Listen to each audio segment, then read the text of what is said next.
I want to help you understand that you are in a position to help an employer, okay? And we need to understand exactly where jobs come from. So if you think jobs are created by employers, by businesses, by organisations, and a job vacancy is created when either the business expands, it takes on new contracts, or if somebody is promoted, or somebody decides to leave the organisation for another job, or if somebody dies, or there's a multitude of reasons why jobs become vacant. But what happens is, if that business wants to continue operating efficiently, if it wants to continue making money, it has to find somebody, you, to be able to fulfill that position, to be able to fill that vacancy and be able to carry out all of the duties and undertake the responsibilities that go with that job.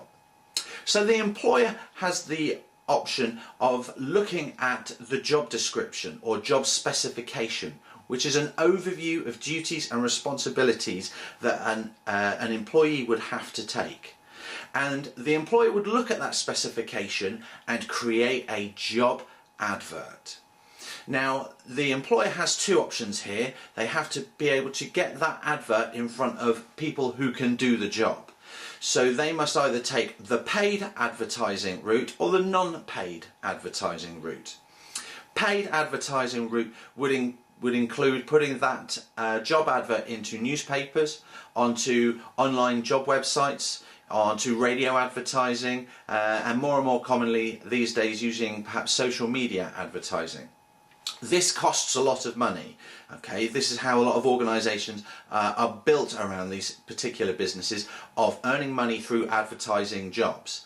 So then the employer has the other option of advertising through non-paid means, things like free ads, things like word of mouth, by putting adverts up in job or business windows where people will walk past. And they also have the ability to put it on free ad websites such as Craigslist and Gumtree. Now, what will happen, hopefully that job advert will reach thousands of people who may or may not be able to undertake those duties successfully. Whether they can or whether they can't, there will be many submissions and applications of people wishing to apply for that job.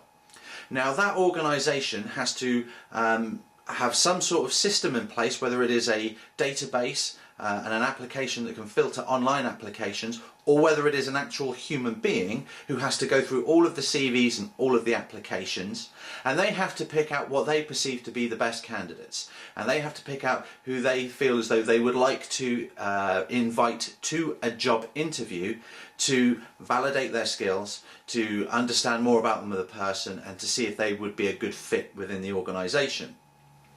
So with those, inviting the cream of the crop, by inviting those people to a job interview, the good, the bad and the ugly, the interviewer can then see who they feel is the best person to do the job. Now, most of those people that go to a job interview will be unsuccessful, but one person will be successful because they closely match the requirements of that job specification, and the employer has faith that this person will provide good value and will be an excellent employee for many years to come. So what would happen is that the employer would make an offer of employment to that employee, talking about benefits, a salary or pay, terms, working hours and working conditions. The interview candidate then has an option of accepting by negotiating or declining. The power is still in you, the job seekers. The power is still in your hands. And regardless of what happens, hopefully, as a job seeker, you will be looking to accept that offer and be employed by the company, permanent, full-time, subject to a satisfactory 3-month probationary period. That does change with organisations, but it is a standard practice to have 3 months probationary period to see if you like the organisation and are able to cope, and that they can see you and see that you are able to cope. That is the job hunting process. Now, like with any skill, job interviews is something that you can be quite bad at to start with. The more you do it, the more coaching you get, the more skill and time you take to refine your interview ability, you will get better.